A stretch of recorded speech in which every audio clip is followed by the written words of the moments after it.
juandeluca.com/gave, Google Apps for Education, and this is a session, e-portfolios using Google Sites.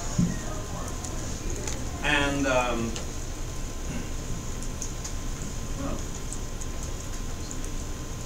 yeah, it looks weird too. Mine is showing up. Come again?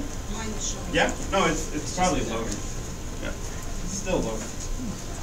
Now everybody's using the internet. Now it doesn't look good in this resolution.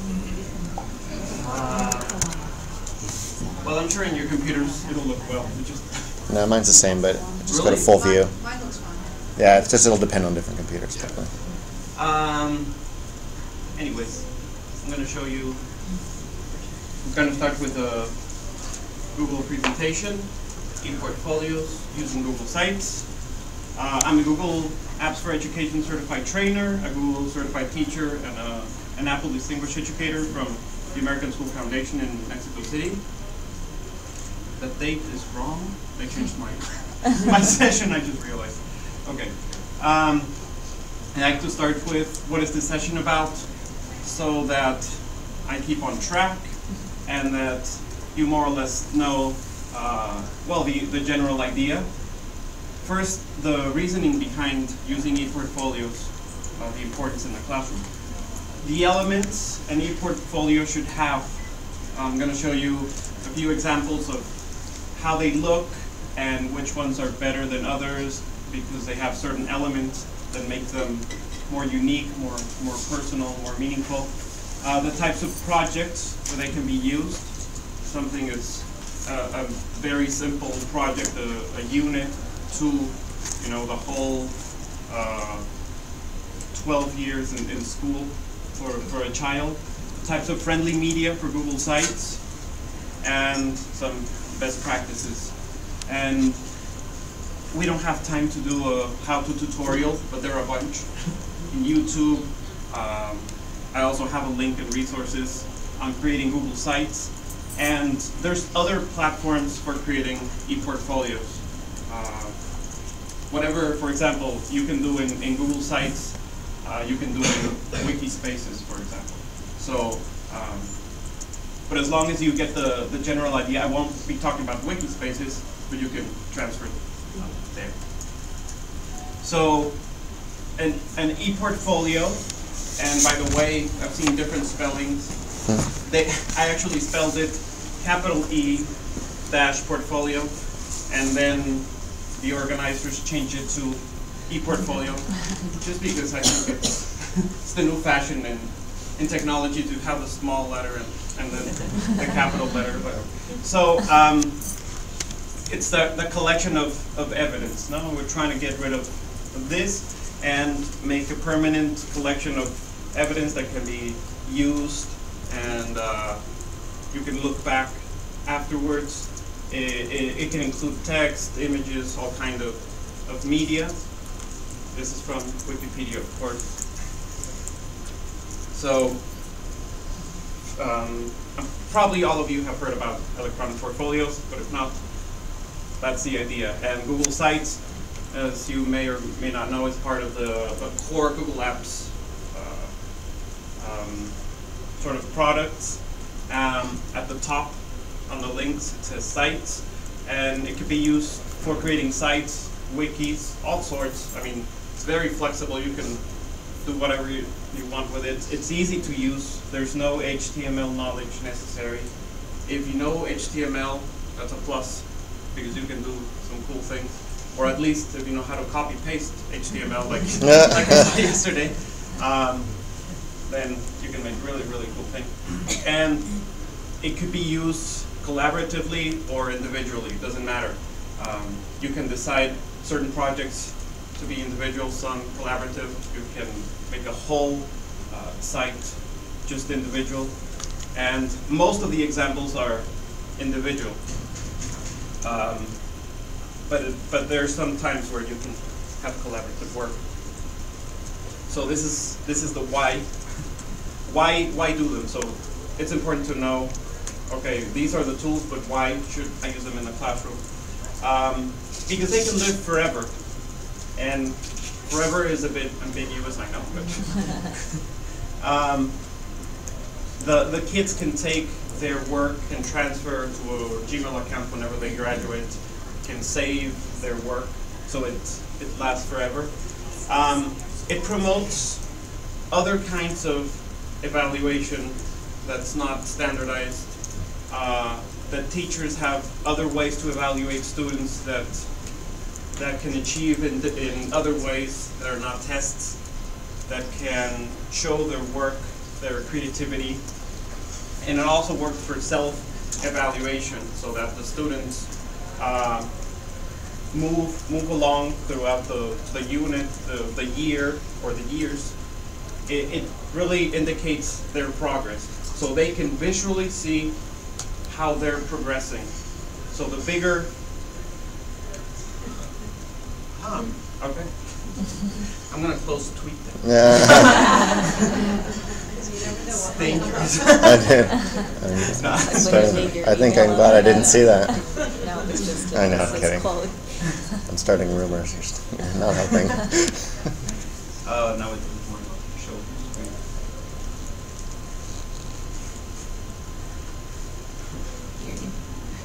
No, it was not you. It's just I might get something inappropriate. I forgot.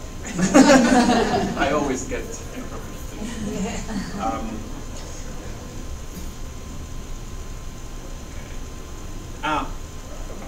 So, and the last one is reflection, and that's one of the main points of the electronic portfolio, that it promotes, and it should include student reflection. What did they learn? Because when they come back to the portfolio, they can identify what they learned, what was most important to them at the moment, and what that means months or years later, and how that affects them now in their learning. So reflection is a big part of portfolios. So, of course, Google Sites is friendly with Google products, and mostly with the other Google apps, the core apps, like the Drive, the documents, the presentations, the spreadsheets, the forms, pictures and gadgets, text boxes, videos from YouTube. They're getting rid of Google Video, so all videos will go to YouTube. So you can add basically anything. So if you have if your students are creating documents and then they want to show it on a Google site, they can insert document, or insert a drawing, or insert a form. So Picasa, if you're doing Picasa albums, they can include the photos or the slideshows. So it works if you're working, if your school is I'm so sorry. No, it's okay.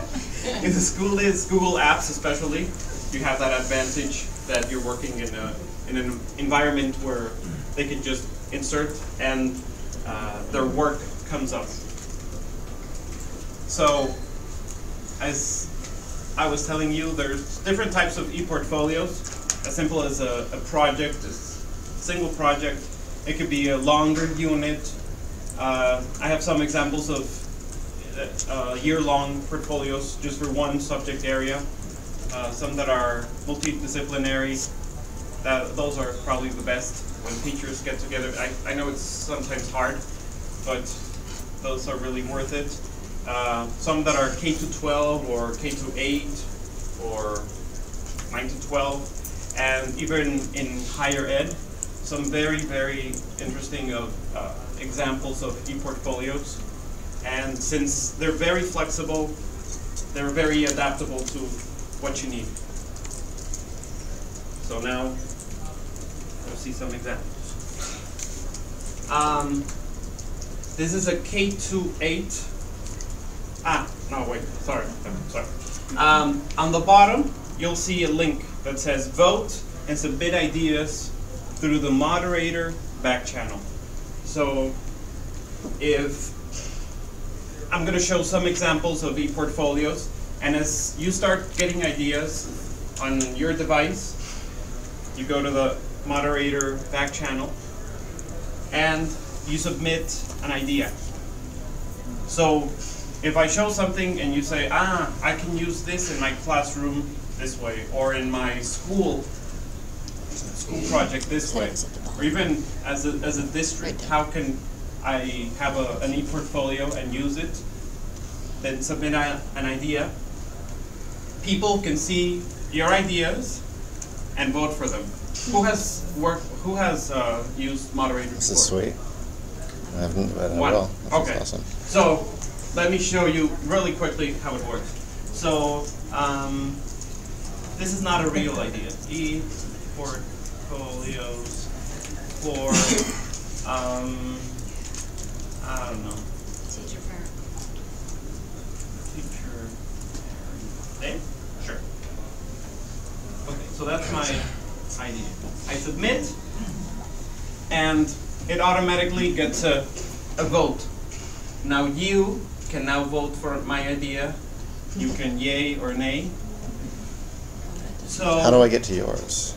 So he, So you can submit and you can start voting for people's idea. Beware, if it's a good idea, you'll have to come and present to the rest. I probably shouldn't have done it. No, we're not going to get any.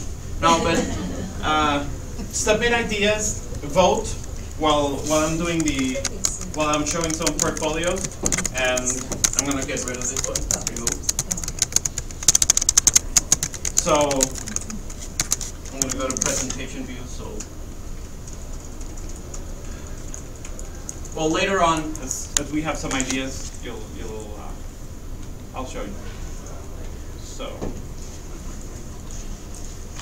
okay. So this is an example of a K-8 portfolio that has from kindergarten to 8th grade. So this is a K-8 school, and this is a Google site. Now, it used to be that Google sites were not so customizable, but this doesn't even look like a Google site anymore. You change the font, the colors. So in kindergarten, this is more like a template, no? So a teacher can create a template and have their students copy it and play with it, but at least they know that all the that all the pages and sub-pages are there, no?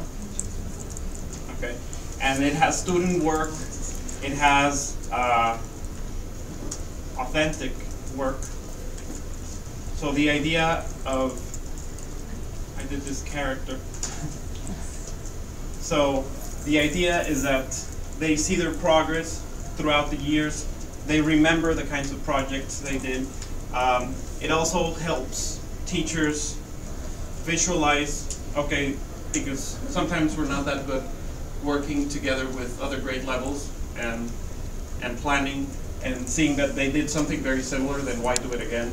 Or they did this, but maybe I can expand. And so they're projects that I'm sure in 4th grade, this girl didn't just do the Ronald Reagan blog. She probably did more than that, but it's just what they decided to do is do a representation of a few projects. Maybe the student can choose the best project. Maybe in the class they vote for the best projects and show them. So this is a Glogster. So besides all of the Google-friendly tools you can embed Glogsters, and I'll show you other examples of things you can embed. So since you can embed basically anything, it makes it very visually attractive and appealing. Okay? Start writing here. Yeah. Okay, maybe I missed something, but does Susie Smith have to have a Gmail account when she's in kindergarten to start her website, or how does this get started? Okay. In this case, you can Yeah. For example, in my school, even kindergarten students have an account. They don't know they have an account, and their services might be turned off, so they don't have access to their email or to anything, and they wouldn't know. They couldn't type. And they're 3. I don't think they can spell their name. Yeah, that's well, okay. I don't know. But the teacher can do it for them. But the teacher can start doing for them at the beginning, and then send ownership to the student when they're old enough. Maybe by 3rd grade, maybe even before 3rd grade. So, Parents. or the Or I parents. can make you the owner of my website. Yeah. There's some schools. In our school, we have the parents have their. Sure, no ownership. It's called ASF My School. On the They side. have an ASF email account, so you can have account for your parents also. So, yeah, it could be the parent. Now, depending on the settings on the administrator panel, you can decide if the sites are completely closed, or they could be made public to the web. So if you're Google Apps already, or if you're thinking of becoming Google Apps,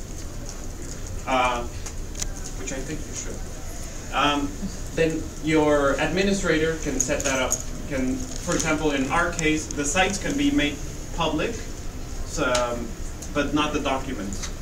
So we cannot share documents with a personal Gmail address, for example, but we can share sites. Yep. Well, can say you're kind of in like a backwoods technology district. Okay. Can me as a teacher, can't I become like a Google Apps administrator and make an apps account for like my class of kids? Can you do that? You can set up for a And that way I can control all their settings in one step. That's my goal. I don't want to go through every account and check the settings. I want to make a big room type of deal. Change all the accounts and then hand out the emails with that. Can you do that? You can set up for 10 free accounts. That's a business one. Because for Google Apps you have to demonstrate you're a school to get it, the full unlimited package. No? But if you can set up for 10 free So a ones, teacher can't just go rogue and get the no. class going. No, but I mean, you could Right. ask your administrator. Yeah, right.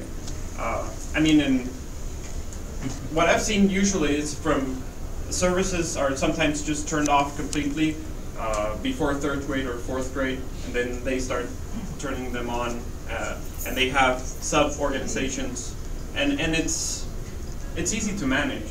So if you're in a high school, it wouldn't make sense that it's not open. Talk to your administration, or I'll give you my card. No, I'm high school. I don't have to worry about it. But it's a big problem for our elementary, middle. They want to do so many tools. You need an email for the kids. Yeah. I'll talk to them. Go get them one. Okay. So this is an example of a K-8. This is a template also. This one has nothing because it's, like I told you, a template for writing portfolios. So for their language writing class, they must have at least these web pages. To start, a welcome, about me, this is me, and all the narrative, report, persuasive, all the different kinds of writing. And it's giving the teacher control, saying you must have these things, but this is just a canvas. You can decide what you're going to put in there. So this is a sample one that could be a year-long writing portfolio. This one is 7th and 8th, so maybe the teachers are working together at those grade levels. So this is one. So the template's already there, and the students can just say use this template? The teacher created a template, made it public, and shared it. How do you make your own public? How do you make your own template? Can everyone do that? You can use this one. This one is public to the web. But if you create a Google site, you can make it. Just look it up on YouTube how to template. Yeah. You don't have to show us. It's fine. Remind me at the end. Yeah, right. So this is an example. Are you doing the moderator thing? Don't be shy. Good. Okay, so this was the writing meeting. This one's higher ed, Clemson University. So they started a program in 2006 where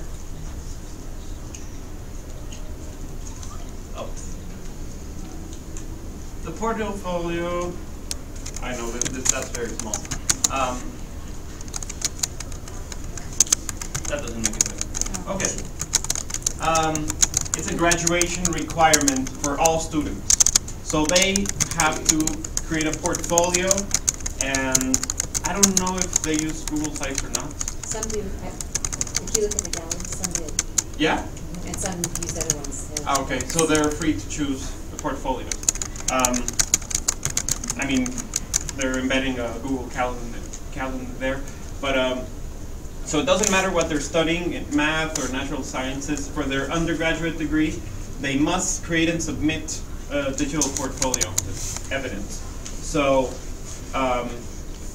it could be a requirement for graduation, just a portfolio showing that you achieved something. And a step before that, I don't have examples, but I just thought of some students creating portfolios for their college applications. So that's another one, especially for the visual arts and film and all those kinds of things that are very visual.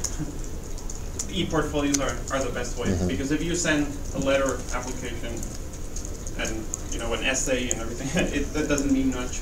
But if you have a site with your work of art and you take pictures and you make a 360 model and things like that you can later embed on a Google site, it's a way to apply to college and hopefully for the college to get a better idea of what the student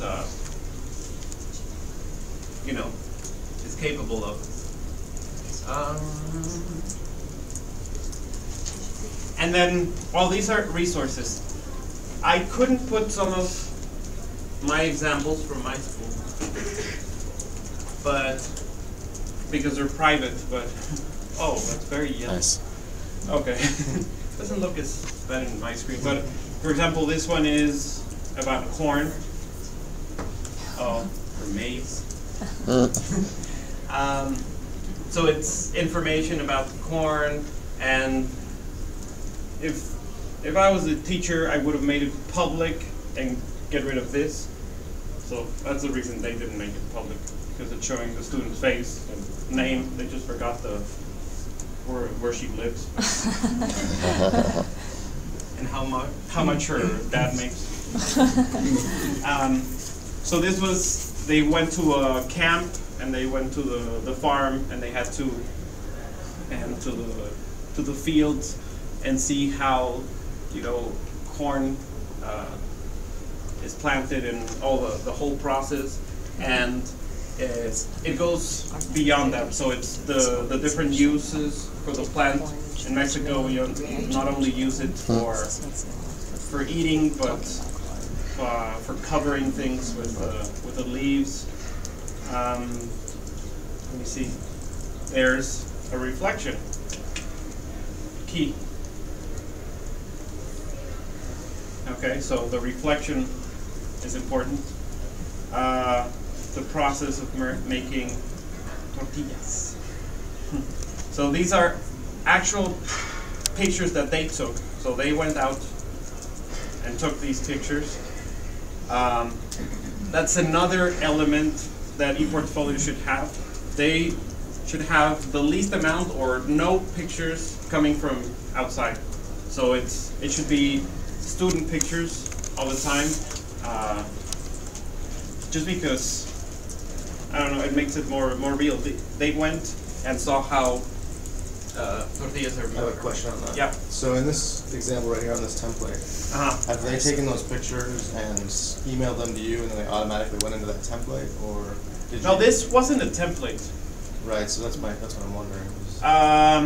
The teacher said, in this case, the teacher said you have to create this project. It has to include these different pages and sub-pages, but she didn't have a template for them. So the student made. The student made and Okay. uploaded their own pictures. So it went beyond that. It went and talked about the gods from the Quetzalcoatl. So in a session yesterday, there was a way to email to a Picasa picture to an email address, and then it would automatically go into a site. But that was a teacher's Google site. That it automatically went to the site. Yeah. Well, if you embed a Picasso album, Then that's one way to do that. yeah, if you add more pictures to that album, I mean it's already there, so it just automatically Okay. updates. You just allow the friends to share your Picasso. Okay. Or a classroom of students. Use your student net. Yeah. They can all access it. Okay. So this is a glossary. So, well, this is an idea, and this was just a project, one project. That's it. This one was for a whole year of social studies in 7th grade. So they saw China, Islam, etc. Japan. I don't know. Well, this one's missing a few things, but so this, for example, is talking about the housing, the 5 themes of geography. One of my favorite ones, Islam, where they had to create their own mosque, upload it to YouTube, and this was made by a student, by the way. Not only the virtual tour, but the actual mosque. And at the beginning, when I showed them what they were going to do, they didn't believe they could, but and What program were they in? that's in SketchUp. Uh-huh. That's solid. Yeah. Yeah. That's 7th grade. that's very cool. Yeah.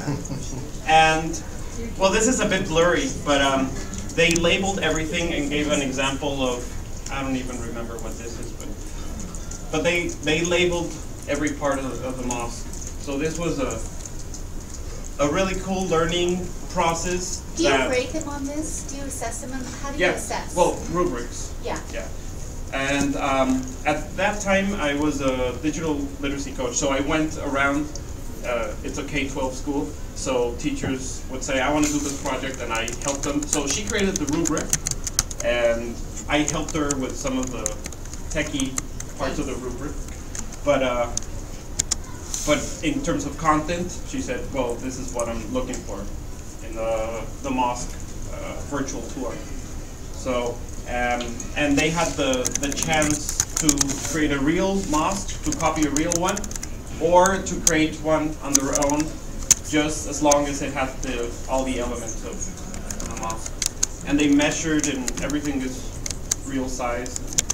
Yeah, it was really cool. And the kids took it sort of at the beginning. It was like, this is way too much. I can't do this. To at the end competing against each other, mine is better, and they went back home, and you know, it's really cool. This one's one of my favorites. So I was really sad that Google is not, well, SketchUp is not Google's anymore. It sort of is. I don't understand really, but now it has another name. I hope as long as it continues to be free. Do they email you the link or something, and that's how you grade it? Like, you just get sent the link of it, and they share it with you, or? No, I would have either a form, like a spreadsheet of the kids' site, or yeah, because I just need the site. I wouldn't need the link to the YouTube video because they're embedding it. Just a link of the site. Who manages the portfolio and what goes in the portfolio? These are all the teachers. The teacher. Yeah. But like I was telling you, if it becomes something like what was it? The college that I showed you? Clemson or something? Clemson, yeah. So if they're doing it, everybody has to do an e-portfolio at the end. But in these cases are teachers. So, and they don't have to manage much because these are 7th graders, but from 5th grade, they're coming and they're already doing Google Sites in 5th grade. So this is a portfolio. We are an IB school, International Baccalaureate.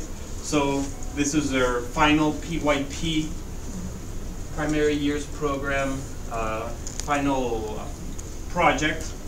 So they choose a topic and they have to do an exhibition. This is about technology and its problems. And there's some cons and pros about technology. They talk about, have some articles. I've lost them too. Because in kinder, you're in preschool, it's the teachers doing the work for the students. So I'm gonna go back to the moderator. 14 ideas. So start voting.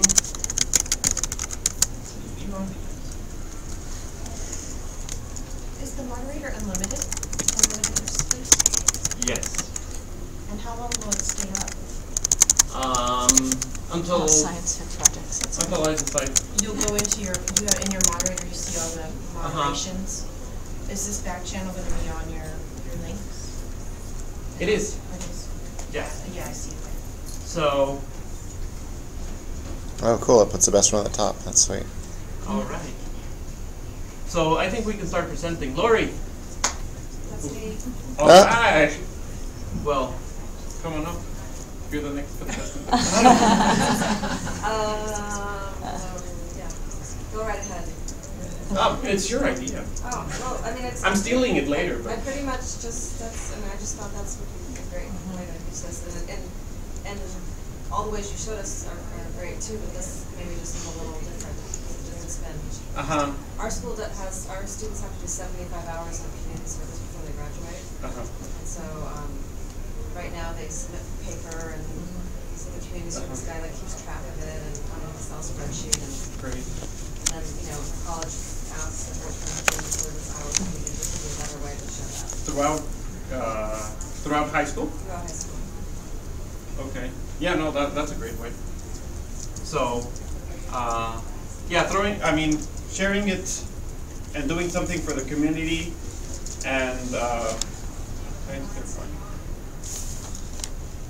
and then sharing it, with the world. One of my things with Google Sites is to try to make everything public. That's mine. And Is that yours?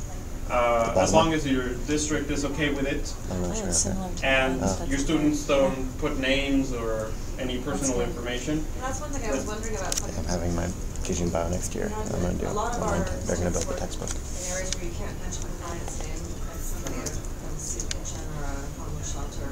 But so you just refer to them by their first name only, I think, or his last name. So there are. So they're tagging the sites? Is this as a way to find them? Yeah, just tagging the sites. So let's see. Games, concept. Let's see, exhibition 2010. There's only one. I'll have to do something ridiculous. So if we were to create a new site, where does the First tag, period, can you coach add period the tag physics. after you've And made now the site? only my first period kids are going to have that, so And that where way I do can you see do that? everybody right away. Do you have a site that's open in editor mode? Yeah. So, what was your other question? How do you Make it- create a template? You have a Okay. page made, and you want So or a I'm gonna site or a whole answer site. both questions. Solid things. At the time.